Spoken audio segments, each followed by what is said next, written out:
विश्वजनीनं विश्वदमन्दं विश्रुतमामि विद्यालयम् अक्षरम् अग्नियाय अमृतिल निന്നमृताय पകരുന്ന നന്മയാം വിദ്യാലയം saint Sebastian വിദ്യാലയം ഇത് സെന്റ് സെബാസ്റ്റ്യൻ। प्यारे बच्चों नमस्ते। आज की हिंदी कक्षा में सबका हार्दिक स्वागत है। हम जिस गली में मैं रहता हूँ पाठ पढ़ रहे थे। हमने वो पाठ कहाँ तक पढ़े थे? चिराग अली नामक एक भिश्ती था। वो क्या करता था? वो सड़कें सींचा करता था। दिल्ली के बड़े हाकिम हडसन साहब ने उसकी हत्या की। क्यों? क्योंकि उसने हडसन साहब को सलाम नहीं किया। उसकी हत्या करने के बाद उसकी लाश को दिल्ली दरवाजे पर लटका दिए। मिर्ज़ा गालिब के अनुसार इस हडसन साहब को हिंदुस्तानियों का खून करने में बड़ा मज़ा आता था। भाई हडसन साहब ने ഇന്ത്യക്കാരെ കൊല്ലുന്നതിൽ എന്തോ ഒരു ഭയങ്കര രസമായിരുന്നു എന്ന് തോന്നിപ്പോകുമായിരുന്നു. അപ്പോൾ അവിടം വരെയാണ് നമ്മൾ പഠിച്ചത് അല്ലേ? तो हम बाकी देखें। मेरे पड़ोस में एक गरीब औरत मेहरुन्निसा रहती है। उसके पति की मौत को 7 साल हुए हैं। अकेली औरत दूसरों के घर में झाड़ू लगाकर किसी तरह से अपनी गुजर बसर करती है। लेकिन जब घर ही नहीं रहे, बस्ती की बस्तियां जला दी गई तो मेहरुन्निसा काम न मिलने से भूख को मरने लगी। आज उसके यहाँ मैंने 10 रोटियां पहुँचाई। दूसरी जो 10 रोटियां बची उससे मेरे दोनों बेटों और नौकरों का काम चला। मेरे हिस्से की 1.5 रोटियां आई। फिर भी तसल्ली थी कि मेरी रोटियों से मेहरुन्निसा और उसकी 2 बेटियों की भूख तो बुझी। मेरा क्या, मेरी तो भूखा रहने की आदत ही हो गई है। അപ്പോൾ എന്താണ് ഇവിടെ മിർസ ഗാലിബ് പറയുന്നതെന്ന് നോക്കിയേ. മേരെ പടോസ് മേ एक गरीब औरत മെഹറുന്നീസ रहती है। മേരെ പടോസ് മേ, പടോസ് എന്ന് പറഞ്ഞാൽ നെയ്ബർഹുഡാണ്. എൻ്റെ അയൽവക്കത്ത് ആര് താമസിക്കുന്നുണ്ട്? एक गरीब औरत, ഒരു ദരിദ്രയായ സ്ത്രീ. ഔരത്ത് എന്ന് പറഞ്ഞാൽ സ്ത്രീ എന്നാണ് അർത്ഥം. उसका नाम क्या है? मेहरुन्निसा। तो मिर्ज़ा गालिब के पड़ोस में मेहरुन्निसा नामक एक गरीब औरत रहती थी। उसके पति की मौत को 7 साल हुए हैं। उसके पति की मौत, അവരുടെ ഭർത്താവിൻ്റെ മരണത്തിന് 7 സാൽ ഹുവേ ഹെ, 7 വർഷമായി എന്ന് പറഞ്ഞാൽ എന്താ അർത്ഥം? അവരുടെ ഭർത്താവ് മരിച്ചിട്ട് 7 വർഷമായി. അക്കേലി ഔരത്ത്, അക്കേലി ഔരത്ത് എന്ന് പറഞ്ഞാൽ ഒറ്റയ്ക്ക് താമസിക്കുന്ന സ്ത്രീ. അത് ഭർത്താവ് മരിച്ചതുകൊണ്ട് പറയുന്നതാണ്. दूसरों के घर में झाड़ू लगाकर किसी तरह से अपनी गुजर बसर करती है। दूसरों के घर में झाड़ू लगाकर, മറ്റുള്ളവരുടെ വീട് അടിച്ചു വാരി. ഝാഡു എന്ന് പറഞ്ഞാൽ ചൂലെന്നാണ്, ബ്രൂം. അപ്പോൾ ഝാഡു ലഗാന എന്ന് പറഞ്ഞാൽ എന്താ? അടിച്ചു വാരുക എന്നാണ്. അപ്പോൾ മറ്റുള്ളവരുടെ വീട് അടിച്ചു വാരിയിട്ടാണ് കിസി തരഹസെ അപ്പനി ഗുസർ ബസർ കർത്തി ഹെ, എങ്ങനെയൊക്കെയോ അവരുടെ നിത്യവൃത്തി കഴിച്ചുകൊണ്ടിരുന്നു. ലേക്കിൻ ജബ് ഘർ ഹി നഹി രഹേ, വീട് തന്നെ ഇല്ലാണ്ടായപ്പം, ബസ്തി കി ബസ്തിയാ ജലാദി ഗൈ, ബസ്തി എന്ന് പറഞ്ഞാൽ കോളനി, കോളനികളായ കോളനികളെല്ലാം കത്തിച്ച് കളഞ്ഞപ്പം, മെഹറുന്നീസ കാം ന മിൽനെ സെ ഭൂക്കോ മർനെ ലഗി, അതോടെ മെഹറുന്നീസ പണിയൊന്നും കിട്ടാതെ പട്ടിണിയിലായി. അപ്പോൾ ഈ ഭൂക്കോ മർന എന്ന് പറഞ്ഞാൽ പട്ടിണിയിലാവുക എന്നർത്ഥം. ആജ് ഉസ്കെ യഹാ മേനെ 10 റോട്ടിയാ പഹുഞ്ചായി, ഇന്ന് അവരുടെ അടുത്ത് ഞാൻ 10 റോട്ടി എത്തിച്ചു. റോട്ടി എന്ന് പറഞ്ഞാൽ നിങ്ങൾക്കറിയാം, നമ്മൾ ഹോട്ടലിലൊക്കെ കിട്ടുന്ന റോട്ടിയല്ലേ, അതാണ്, അല്ലാതെ ബ്രെഡല്ല. റോട്ടി ചപ്പാത്തി പോലെ ഇരിക്കുന്ന കട്ടിയുള്ള ഒരു സാധനമാണ് ചുട്ടെടുക്കുന്നത്. ദൂസരി ജോ 10 റോട്ടിയാ ബച്ചി, രണ്ടാമത് 10 റോട്ടി അവശേഷിച്ചിരുന്നു. ഉസ്സെ മേരെ ദോനോ ബേട്ടോ ഓർ നൗക്കറോ കാ കാം ചല, അപ്പം ആകെ 20 റോട്ടിയാണ് ഉണ്ടായിരുന്നത്. അതിൽ 10 മെഹറുന്നീസയുടെ വീട്ടിൽ എത്തിച്ചു കൊടുത്തു. ബാക്കി 10 കൊണ്ട് എൻ്റെ 2 മക്കളുടെയും അതുപോലെ തന്നെ ജോലിക്കാരുടെയും കാര്യം നടന്നു. കാം ചല എന്ന് പറഞ്ഞാൽ കാര്യം നടന്നു എന്ന് പറഞ്ഞാൽ അവർക്ക് ഭക്ഷിക്കാൻ മാത്രം അതുണ്ടായിരുന്നു. മേരെ ഹിസ്സേമേ 1.5 റോട്ടിയായി. ഹിസ്സ എന്ന് പറഞ്ഞാൽ പാർട്ട്, ഓഹരി എന്നാണ്. എൻ്റെ ഓഹരിയായിട്ട് എത്രയുണ്ടായിരുന്നു? 1.5 റോട്ടിയായി. 1.5 എന്ന് പറഞ്ഞാൽ 1.5. 1.5 എന്ന് പറഞ്ഞാൽ 1.5. ഢായി എന്ന് പറഞ്ഞാൽ 2.5. ഫിർ ഭി എങ്കിലും തസല്ലി ധീക്കി. തസല്ലി എന്ന് പറഞ്ഞാൽ റിലീഫ്, ആശ്വാസം ഉണ്ടായിരുന്നു. എന്താണ്? कि मेरी रोटियों से मेहरुन्नीसा और उसकी 2 बेटियों की भूख तो बुझी.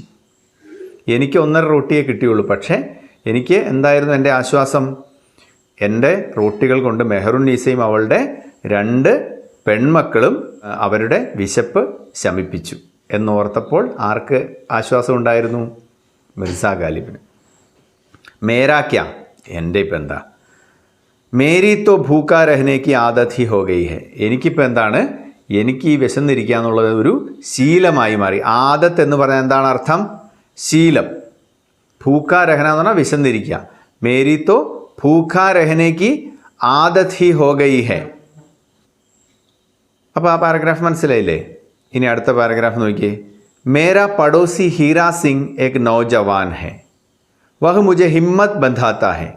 इस आधे वीरान और आधे आबाद शहर में शिवाजी राम भी तो हैं जो मुझसे कहते कि मुसीबत के ये दिन कभी न कभी तो ख़त्म होंगे. उनका लड़का बाल मुकुंद मुझे अपने पिता की तरह चाहता है.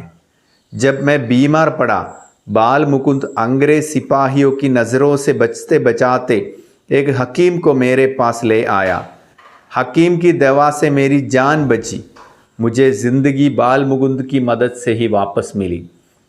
दूर के दोस्तों में मेरठ के हरि गोपाल तुफ्ता है, वे शायरी करते हैं. उन्होंने मुझे अपने घर मेरठ से नकद रुपया भेजा है. गेहूं की कुछ बोरियां भी तुफ्ता के आदमी मेरे घर रख गए हैं. उन्होंने कहला भेजा है कि मैं फ़िक्र ना करूं, वे मेरी मदद हर किस्म से करते रहेंगे. അപ്പോൾ ആ പാരഗ്രാഫ് ഒന്ന് നോക്കിയേ. മേരാ പടോസി ഹീരാ സിംഗ്, എൻ്റെ നെയ്ബർ. പടോസി എന്ന് പറഞ്ഞാൽ നെയ്ബർ, പടോസ് എന്ന് പറഞ്ഞാൽ നെയ്ബർഹുഡ്. അപ്പം ഒന്ന് അയൽപക്കം എന്നാണ്, ഇവിടെ അയൽപക്കക്കാരൻ എന്നാണ്. മേരാ പടോസി ഹീരാ സിംഗ്, ഉസ്കാ നാം ക്യാ ഹെ? ഹീരാ സിംഗ്. ഏക് നൗജവാൻ ഹെ. നൗജവാൻ എന്ന് പറഞ്ഞാൽ എന്താണ്? യുവാവാണ്. വഹ് മുझे ഹിമ്മത്ത് ബന്ധാത്താ ഹെ. അയാൾ എനിക്ക് ഹിമ്മത്ത് ബന്ധാന. ഹിമ്മത്ത് ബന്ധാന എന്ന് പറഞ്ഞാൽ ധൈര്യം പകരുക എന്നാണ്. Okay. Is ആധെ Veeran or ആധെ Abad ഷെഹർ may. ആധെ Veeran, Veeran എന്ന് പറഞ്ഞാൽ വിജനം എന്നാണ്. ആധെ വീരാൻ എന്ന് പറഞ്ഞാൽ ഹാഫ്, പകുതി വിജനമായ.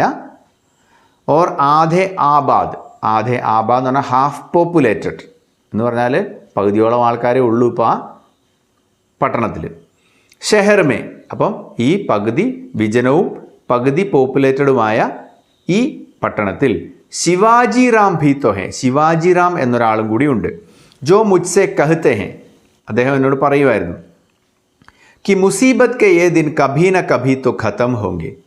ഈ മുസീബത്ത്, ബുദ്ധിമുട്ടുകളുടെ ഈ ദിവസങ്ങളൊക്കെ എന്നെങ്കിലും ഒരു ദിവസം അവസാനിക്കും. കഭി ന കഭി तो ख़त्म होगे എന്ന് പറഞ്ഞാൽ ഒരു ദിവസം അവസാനിക്കും. उनका लड़का बालमुकुंद मुझे अपने पिता की तरह चाहता है.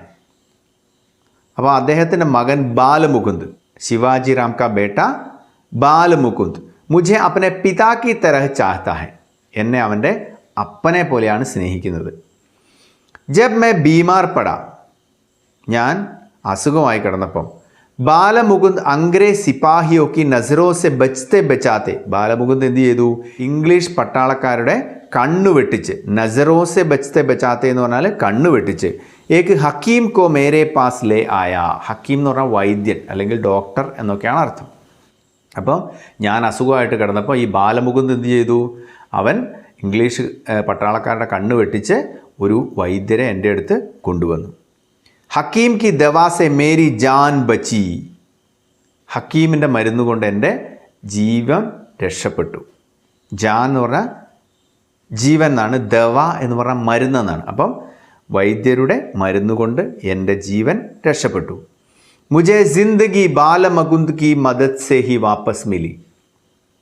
എനിക്ക് ജീവിതം, ജിന്ദഗി എന്ന് പറഞ്ഞാൽ ജീവിതം, ബാലമുകുന്ദ് കി മദദ് സെ, ബാലമുകുന്ദിൻ്റെ സഹായത്തോടെ തന്നെയാണ് വാപ്പസ് മിലി, തിരിച്ചു കിട്ടിയത്. ദൂർ കെ ദോസ്തോമേ, ഇനി ദൂരെയുള്ള സുഹൃത്തുക്കളിൽ മേററ്റ് കെ ഹരിഗോപാൽ തുഫ്ത ഹെ. മേററ്റ് എന്ന് പറഞ്ഞാൽ മീററ്റാണ്. മീററ്റിലെ ഹരിഗോപാൽ തുഫ്തയുണ്ട്. ഹരിഗോപാൽ തുഫ്ത എന്ന് പറഞ്ഞ് മിർസ ഗാലിബിൻ്റെ ഒരു കൂട്ടുകാരനുണ്ട്. വേ ഷായരി കർത്തെ ഹെ, അദ്ദേഹം കവിത എഴുതുകയാണ് ചെയ്യുന്നത്. ഷായരി എന്ന് പറഞ്ഞാൽ കവിത എന്നാണ്. ഷായർ എന്ന് പറഞ്ഞാൽ കവി എന്നാണ്. ഉനോനെ മുझे अपने घर മേററ്റ് സെ, അദ്ദേഹം തൻ്റെ മേററ്റിലുള്ള വീട്ടിൽ നിന്ന് നക്കദ് റുപ്പയ ഭേജാ ഹെ. നക്കദ് റുപ്പയ എന്ന് പറഞ്ഞാൽ എന്താണ്? ക്യാഷ് ബൈ ഹാൻഡ്, പണം കയ്യിൽ കൊടുത്തു വിട്ടു, ആരുടെയോ കയ്യിൽ. ഗേഹു കി കുച്ച് ബോരിയാ ഭി തുഫ്ത കെ ആദ്മി മേരെ ഘർ രഖ് ഗയേ ഹെ. ഗേഹു എന്ന് പറഞ്ഞാൽ എന്താണ്? ഗോതമ്പാണ്. ബോരി എന്ന് പറഞ്ഞാൽ ചാക്കാണ്. അപ്പം ഗോതമ്പിൻ്റെ കുറച്ച് ചാക്കുകളും തുഫ്തയുടെ ആളുകൾ എൻ്റെ വീട്ടിൽ വെച്ചിട്ട് പോയി. അപ്പോൾ ഹരിഗോപാൽ തുഫ്ത പണം കൊടുത്തു വിട്ടു, അതുപോലെ കുറച്ച് ഗോതമ്പിൻ്റെ ചാക്കുകളും കൊടുത്തു വിട്ടു. ഉനോനെ കഹ്ലാ ഭേജാ ഹെ, അദ്ദേഹം പറഞ്ഞയച്ചിട്ടുണ്ട്. എന്താണ് കഹ്ലാ ഭേജന എന്ന് പറഞ്ഞാൽ പറഞ്ഞയക്കുക എന്നാണ്. കി മേ ഫിക്ർ ന കറൂ, ഫിക്ർ കർണ എന്ന് പറഞ്ഞാൽ പറയുക, വിഷമിക്കുക എന്നാണ്. ഫിക്ർ ന കറൂ എന്ന് പറഞ്ഞാൽ വിഷമിക്കരുത്, വിഷമിക്കരുത് എന്ന് പറഞ്ഞയച്ചു. വേ മേരി മദദ് ഹർ കിസ്മ സെ കർത്തേ രഹേങ്കെ, അദ്ദേഹം എൻ്റെ സഹായം ഏത് വിധേനയും ചെയ്യും, അദ്ദേഹം എനിക്ക് വേണ്ട എന്ത് സഹായവും ഏത് വിധേനയും ചെയ്യും, അതുകൊണ്ട് വിഷമിക്കണ്ട എന്ന് പറഞ്ഞ് അയച്ചു. ഇനി അടുത്ത പാരഗ്രാഫ് നോക്കാം. ये बातें जिनका लिखना ज़रूरी नहीं था सिर्फ इसलिए लिखी कि इन लोगों की दरिया दिली और हमदर्दी का शुक्रिया अदा हो जाए. रात को चिराग नहीं जलते, दिन में चूल्हे नहीं सुलगते, जब अनाज ही नहीं है तो चूल्हे कहाँ से जले. मकानों के मालिक मार डाले गए हैं, वे होते तो घर में गल्ला पानी आता. गालिब जिसके इस शहर में हजारों दोस्त हैं, इस तन्हाई और अकेलेपन में सिर्फ अपनी कलम के सहारे ही जिंदा बचा रह गया है. उसके सारे दोस्त एक एक कर मार डाले गए. मेरी आत्मा में अब केवल दुख ही दुख है. मैं अपना बिस्तर और कपड़े बेच बेच कर जिंदगी गुजार रहा हूँ. दूसरे लोग जिस तरह से रोटियां खाते हैं मैं कपड़े खा रहा हूँ. डरता हूँ कि जब सब कपड़े खा लूँगा तो नंगा ही भूखा मर जाऊँगा. अब ये लास्ट पैराग्राफ കൂടെ നോക്കിയേ. ये बातें जिनका लिखना ज़रूरी नहीं था, ഈ കാര്യങ്ങൾ എഴുതേണ്ടത് അത്യാവശ്യമൊന്നും അല്ലായിരുന്നു. സിർഫ് ഇസ്ലിയെ ലിഖി, ഇതുകൊണ്ട് മാത്രമാണ് എഴുതുന്നത്. എന്തുകൊണ്ടാണ്? ഇൻ ലോഗോ കി ദരിയാദിലി, ഈ ആളുകളുടെ, അതായത് നേരത്തെ പറഞ്ഞ, അതായത് ഹീരാ സിംഗ്, ശിവാജി റാമിൻ്റെ മകനായിരുന്ന ബാലമുകുന്ദ്, അതുപോലെ ഹരിഗോപാൽ തുഫ്ത, ഇവരുടെയൊക്കെ ദരിയാദിലി, ദരിയാദിലി എന്ന് പറഞ്ഞാൽ ജനറോസിറ്റിയാണ്, ഔദാര്യം. അവർ ഹംദർദി കാ, ഹംദർദി എന്ന് പറഞ്ഞാൽ എംപതി അല്ലെങ്കിൽ സഹതാപം, കാ ശുക്രിയ അദാ ഹോ ജായ്, അതിനൊക്കെ ഒരു നന്ദി ആവട്ടെ എന്ന് വിചാരിച്ചിട്ടാണ് ഞാനിത് എഴുതുന്നത്. രാത് കോ ചിരാഗ് നഹി ജൽത്തെ, രാത്രിയിൽ വിളക്ക് കത്തുന്നില്ല. ദിൻമേ ചൂൽഹെ നഹി സുലഗ്തെ, പകല് അടുപ്പ് കത്തുന്നില്ല. ജബ് അനാജ് ഹി നഹി ഹെ തോ ചൂൽഹെ കഹാ സെ ജലേ, ധാന്യം തന്നെ ഇല്ലെങ്കിൽ പിന്നെ എന്തിനാണ് അടുപ്പ് കത്തുന്നത്? അപ്പോൾ ഇവിടെ ഈ കഹാസെ ജല, അടുപ്പ് എവിടുന്ന് കത്താൻ എന്ന് നമ്മൾ പറയല്ലേ, അതാണ്. അതായത് ധാന്യമില്ലെങ്കിൽ പിന്നെ അടുപ്പ് എവിടുന്ന് കത്താൻ. മക്കാനോ കെ മാലിക് മാർ ഡാലേ ഗയേ ഹേ, കെട്ടിടങ്ങളുടെ ഉടമസ്ഥന്മാർ, മാലിക് എന്ന് പറഞ്ഞാൽ എന്താണ്? ഓണേഴ്സ്. അപ്പം കെട്ടിടങ്ങളുടെ ഉടമസ്ഥന്മാരൊക്കെ മാർ ഡാലേ ഗയേ ഹേ, കൊല്ലപ്പെട്ട് കഴിഞ്ഞു. വേ ഹോത്തെ തോ ഘരോ മേ ഗല്ല പാനിയാത്ത, അവരുണ്ടെങ്കിലല്ലേ വീട്ടിൽ ധാന്യവും വെള്ളമൊക്കെ വരുള്ളൂ. ഭക്ഷണ സാധനങ്ങൾ എന്നുള്ള അർത്ഥമാണ് അവിടെ ഗല്ല പാനി എന്നുകൊണ്ട് ഉദ്ദേശിക്കുന്നത്. ഗല്ല എന്ന് പറഞ്ഞാൽ ഗ്രെയിൻ, ധാന്യം, ഗാനേക്ക് ചീസയും എന്നൊക്കെയാണ് അർത്ഥം. അപ്പം ഭക്ഷണം പാചകം ചെയ്യാനുള്ള സാധനമൊക്കെ വേണമെങ്കിൽ ആര് വേണം? വീട്ടിൽ ആണുങ്ങൾ വേണം. गालिब जिसके इस शहर में हज़ारों दोस्त हैं, इस तन्हाई और अकेलेपन में सिर्फ अपनी कलम के सहारे ही जिंदा बचा रह गया है. गालिब, അതായത് ഞാൻ എന്ന മിർസ ഗാലിബ്, जिसके इस शहर में हजारों दोस्त हैं. ഈ പട്ടണത്തിൽ ആയിരക്കണക്കിന് കൂട്ടുകാരുണ്ടായിരുന്ന ഗാലിബ് ഇസ് തൻഹായി ഓർ അക്കേലേപ്പൻ മേ, തൻഹായി എന്ന് പറഞ്ഞാൽ ഏകാന്തത, അക്കേലാപ്പൻ എന്ന് പറഞ്ഞാലും ഏകാന്തത എന്നാണ്. मैं सिर्फ अपनी कलम के सहारे ही जिंदा बचा रह गया है. ഞാൻ എൻ്റെ പേനയുടെ ഒരു സഹായം കൊണ്ട് മാത്രമാണ് ഇപ്പോൾ ജീവിച്ചിരിക്കുന്നത്. അതായത് ഡൽഹി എന്ന ഈ പട്ടണത്തിൽ ആയിരക്കണക്കിന് കൂട്ടുകാരുണ്ടായിരുന്ന ഞാനിപ്പോൾ എൻ്റെ പേനയെ ആശ്രയിച്ചാണ് ജീവിച്ചിരിക്കുന്നത് തന്നെ. സഹാര എന്ന് പറഞ്ഞാൽ ആശ്രയം എന്നാണ് കേട്ടോ. ഉസ്കെ സാരേ ദോസ്ത് ഏക് ഏക് കർ മാർ ഡാലേ ഗയേ. ഗാലിബിൻ്റെ എല്ലാ കൂട്ടുകാരും ഓരോരുത്തരായി കൊല്ലപ്പെട്ടു. ഏക് ഏക് കർ മാർ ഡാലേ ഗയേ എന്ന് പറഞ്ഞാൽ ഓരോരുത്തരായി കൊല്ലപ്പെട്ടിരിക്കുന്നു. മേരി ആത്മാമേ അബ് കേവൽ ദുഃഖ് ഹി ദുഃഖ് ഹെ. എൻ്റെ ആത്മാവിൽ ഇപ്പോൾ ദുഃഖം മാത്രമേ ഉള്ളൂ. മേ അപ്ന ബിസ്തർ ഓർ കപ്പടെ ബേച്ച് ബേച്ച് കർ ജിന്ദഗി ഗുസാർ രഹാ ഹും. ഞാൻ എൻ്റെ ബിസ്തർ എന്ന് പറഞ്ഞാൽ ബെഡ്, വസ്ത്രങ്ങളൊക്കെ വിറ്റ് വിറ്റാണിപ്പോൾ ജീവിക്കുന്നത്. ജിന്ദഗി ഗുസാർന എന്ന് പറഞ്ഞാൽ ജീവിതം മുന്നോട്ട് നീക്കുക എന്നൊക്കെയാണ് അർത്ഥം. ദൂസരെ ലോഗ്, മറ്റുള്ളവർ, ജിസ് തരസെ റോട്ടിയാ ഖാത്തെ ഹെ, എങ്ങനെയാണോ റോട്ടി കഴിക്കുന്നത് അല്ലെ ഭക്ഷണം കഴിക്കുന്നത്, മേ കപ്പടേ ഖാ രഹാ ഹും, ഞാൻ എന്താണ് കഴിക്കുന്നത്, വസ്ത്രമാണ് തിന്നുന്നത് എന്ന് പറഞ്ഞാൽ വസ്ത്രമൊക്കെ വിറ്റിട്ടാണിപ്പോൾ ജീവിക്കുന്നത്. ഡർത്താ ഹൂ കി ജബ് സബ് കപ്പടേ ഖാലൂങ്ക, ഞാൻ ഭയക്കുന്നു. ഡർന എന്ന് പറഞ്ഞാൽ ഭയക്കുക എന്നാണ്. അപ്പോൾ ഞാൻ എന്താണ് ഇപ്പോൾ പേടിക്കുന്നത്, കി ജബ് സബ് കപ്പടേ ഖാലൂങ്ക, എല്ലാ വസ്ത്രവും തിന്നു കഴിയുമ്പോൾ എന്ന് പറഞ്ഞാൽ എൻ്റെ എല്ലാ വസ്ത്രവും വിറ്റ് ഞാൻ ഭക്ഷണം വാങ്ങി കഴിച്ച് കഴിയുമ്പം തോ നങ്കാഹി ഭൂക്കാ മർജാവുക, ഒരു ദിവസം ഞാൻ നഗ്നനായി വിശന്ന് മരിക്കും. അപ്പോൾ ഇങ്ങനെ ഞാൻ ജീവിച്ചാൽ ഒരു ദിവസം ഞാൻ നഗ്നനായി ഇവിടെ വിശന്ന് മരിക്കുമെന്ന് മിർസ ഗാലിബ് ഭയപ്പെടുന്നു. तो यही है മിർസ ഗാലിബ് की ഡയറി. അപ്പോൾ ഇത് നിങ്ങൾക്ക് മനസ്സിലായി എന്ന് കരുതുന്നു.